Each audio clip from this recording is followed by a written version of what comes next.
Bill Boeing came to the Puget Sound country from the Midwest in the early 1900s, expecting to follow his family's footsteps in the timber industry. But his life took a different turn when his new interest in aviation became more than just a hobby. In 1915, Boeing built an airplane in a boathouse on the shore of Seattle's Lake Union. He called his craft the B&W, named for himself and his naval engineer friend Conrad Westervelt, the plane's designer. During construction of the B&W, Westervelt was transferred to the East Coast. But Boeing was so encouraged by the success of his first flying machine, he continued on his own. He founded Pacific Aero Products in July 1916, which in April 1917 became the Boeing Airplane Company. The Red Barn on the Duwamish River, purchased from Heath Shipyard, served as the company's home for the next 30 years. In 1917, a Navy order for 50 Model C biplanes put the Boeing Airplane Company solidly in business to stay. The fledgling business got a big break when the U.S. Post Office Department began letting contracts for transcontinental airmail service. In 1926, Boeing bid for and received one of the longest routes, San Francisco to Chicago. Boeing Air Transport was formed to do the flying in 24 Model 40As, designed and built in 5 months by the Boeing Airplane Company. Early Model 40As carried 1,200 pounds of mail and 2 passengers in a compartment between the engine and the pilot, but the passengers had to sit on the mail bags. Later versions added seats and could accommodate 4 passengers. Despite the primitive conditions, many people wanted to fly. Boeing responded to this demand with the Model 80 in 1928. As many as 18 passengers could fly in luxury with leather-covered seats, hot and cold running water, restroom facilities, forced air ventilation, and a roomy cabin. To further enhance travelers' comfort and safety, Boeing hired a corps of registered nurses who became the first team of airline stewardesses in the United States. The 10-passenger Model 247 of 1933 was smaller than the Model 80, but was significantly advanced in technology. It was the first all-metal, mono-wing, twin-engine transport with retractable landing gear. This basic design is still dominant in transport airplanes today. In the early 30s, Boeing was active in all phases of the aviation business, constructing airplanes, building engines and propellers, and operating an airline. In 1934, Congress passed legislation that separated these functions and split the parent company into 3 corporations. Boeing continued to make airframes, Pratt & Whitney manufactured engines, and Boeing Air Transport and Varney Airlines merged to form the largest commercial airline in the country, United Airlines. In the late 30s, Pan American pioneered Pacific and North Atlantic routes in Boeing Model 314 Clippers. These flying boats carried up to 74 passengers in seats or 40 in sleeperettes. Berths were especially popular on long journeys, such as the 21-hour flight from San Francisco to Honolulu. About the same time, the B-17 began rolling off the production line and into history. The Flying Fortress was the workhorse of the U.S. Army Air Corps in World War II. Over 12,700 were built, nearly 7,000 at Plant 2 in Seattle. On one particular day, the company produced an astounding 25 airplanes. The B-29 Super Fortress was a larger, faster, high-altitude, long-range bomber, the first with cabin pressurization. It was specifically designed to help end the war in the Pacific. Nearly 4,000 were produced. A modified B-29 made the first non-stop flight around the world, being refueled in flight 3 times by other B-29s. After the war, Boeing's re-entry into the commercial world came with the Model 377 Stratocruiser. This long-range airplane featured a pressurized passenger compartment with unprecedented comfort. The wide cabin allowed passengers to move about. They could descend the spiral stairway and visit the lower deck lounge for dinner or a drink. While the first Stratocruiser neared completion, Boeing began development of the B-47, a revolutionary high-altitude bomber with radically swept wings and 6 jet engines. Over 2,000 were built for the Strategic Air Command in the late 40s and early 50s. The B-47's striking appearance was matched by its performance. It set spectacular records, including a 1949 flight of 2,289 miles at an average speed of 607 miles per hour. In the decade beginning in the early 50s, Boeing built over 740 B-52s. They've been modified extensively in the intervening years, adapting to changing mission requirements. Almost 300 are in service today and still play a key role in our Strategic Air Command. In 1952, Boeing management made a $16 million commitment to build an entirely new commercial transport, one that was powered by 4 jet engines. The Model 367-80, prototype of the 707, rolled out of the Renton factory in June 1954. While airline operators were making decisions to enter the jet age, the U.S. Air Force ordered a military version of this new design. This tanker transport was designated the KC-135. Over 800 were delivered.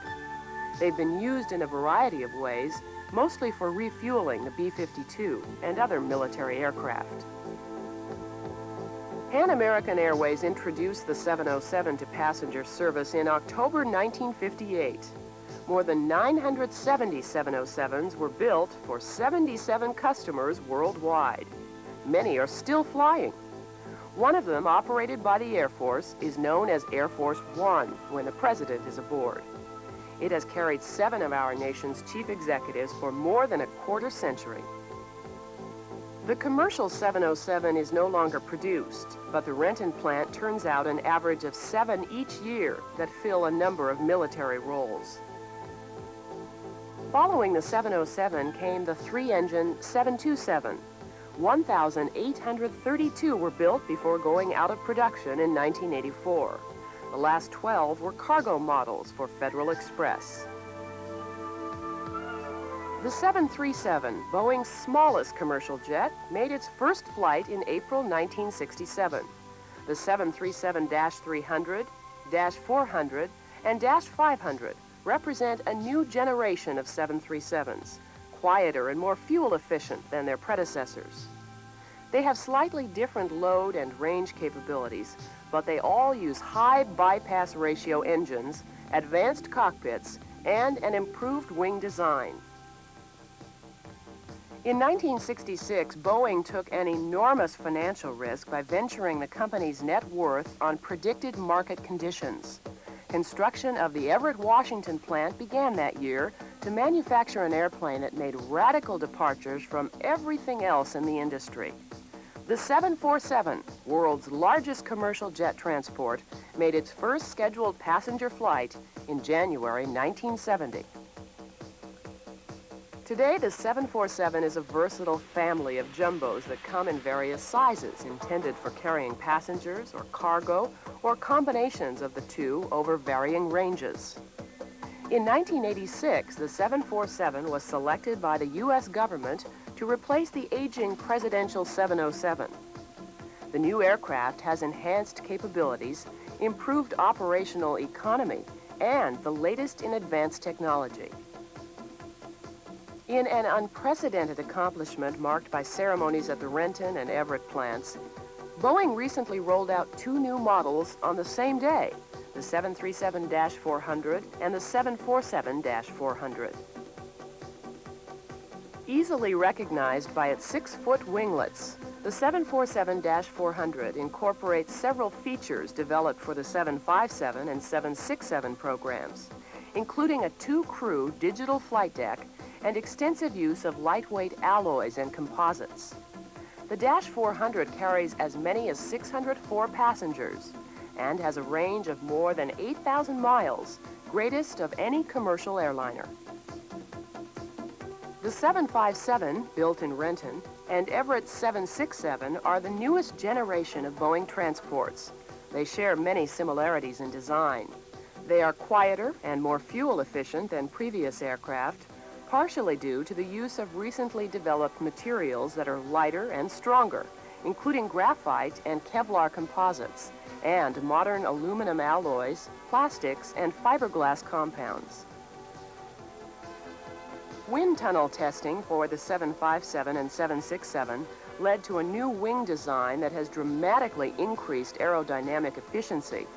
High bypass ratio engines make better use of fuel and air, thus reducing noise and fuel consumption. There are about 140 computers on each of these jetliners.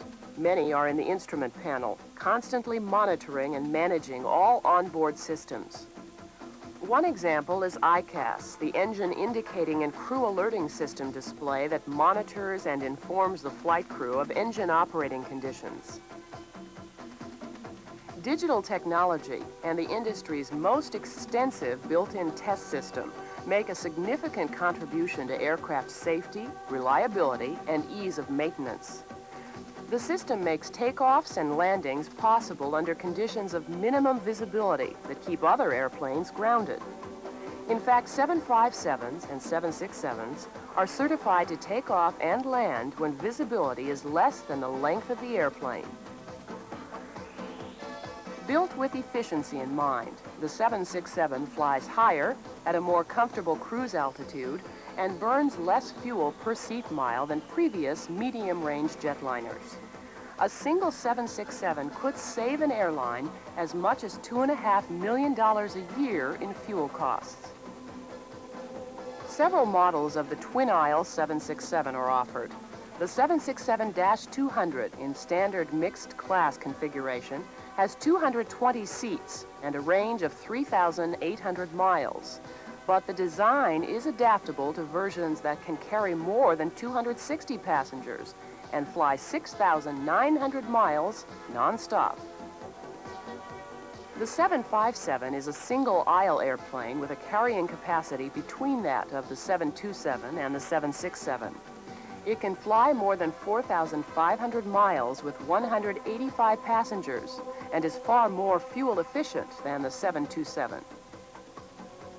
Both Boeing wide-body twin-aisle airplanes, the 747 and 767, are produced at the Everett facility. The main assembly building is 11 stories tall, covers 62 acres, and its 291 million cubic feet make it the largest building in the world by volume. Parts are received from suppliers in 44 states and 14 different countries. An airplane's entire assembly process at Everett takes between 6 and 8 months, depending on the model. But final assembly, putting the pieces together to make a complete airplane, takes only 42 work days. With a little help from the camera, we'll show you how to do it in just 6 minutes.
The Boeing company believes in uncompromising service and support after delivery.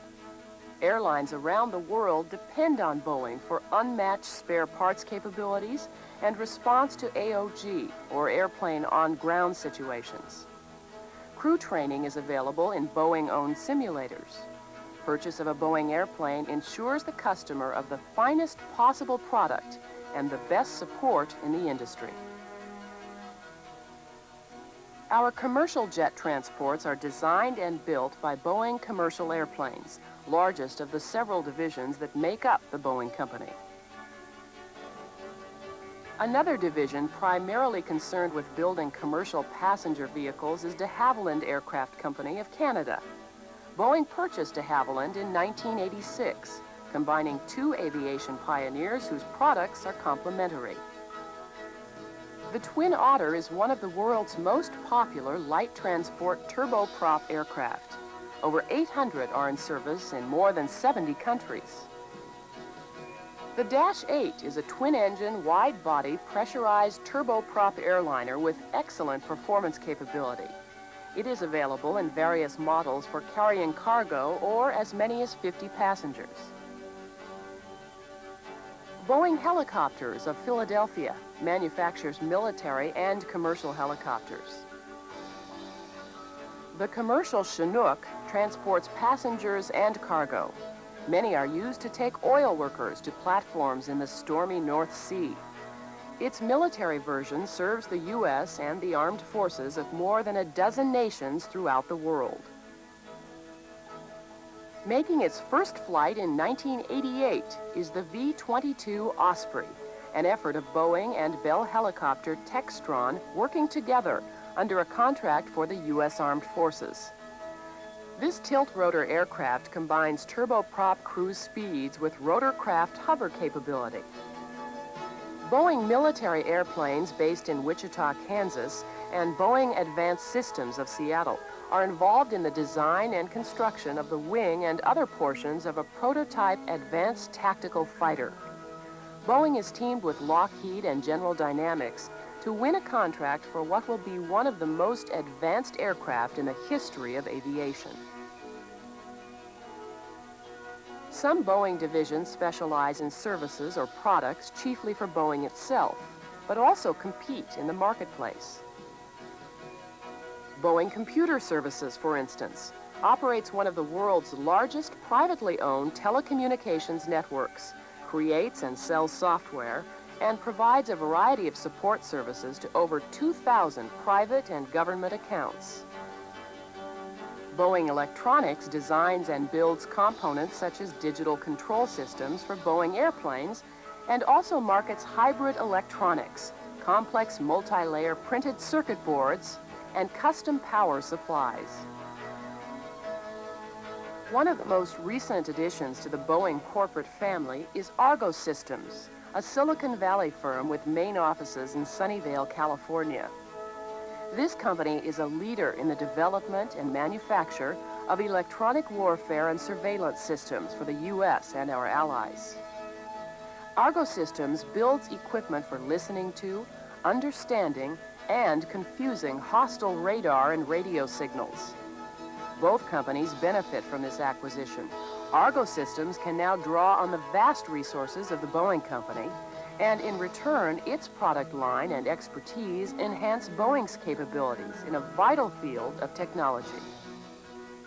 Boeing Aerospace, headquartered in Kent, Washington, a few miles south of Seattle, has taken Boeing beyond the limits of atmosphere and gravity and into the ultimate frontier, space.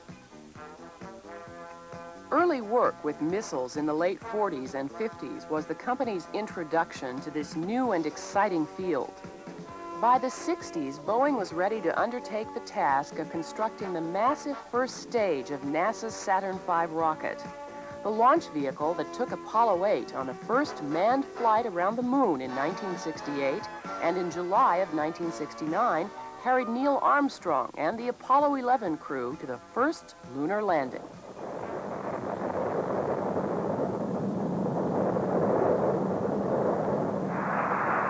Tranquility Base here. The Eagle has landed. Roger, Tranquility. We copy you on the ground. Potential touchdown sites had been surveyed in 1966 and 1967 by a series of 5 lunar orbiters also built by Boeing under contract to NASA. Later Apollo astronauts went sightseeing in another Boeing machine, the highly successful lunar rover.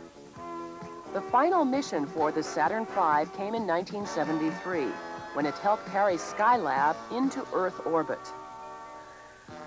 Our country's next significant extraterrestrial venture is already taking shape in Boeing computers, drawing boards, and shops. In 1987, the company was selected to design and build the living quarters, laboratory, and logistics modules of NASA's space station. First elements of the station will be placed in orbit in 1994. A year later, it will be ready for habitation. Since its inception on a muddy shore in the early part of the century, the Boeing company has probed the boundaries of what is possible.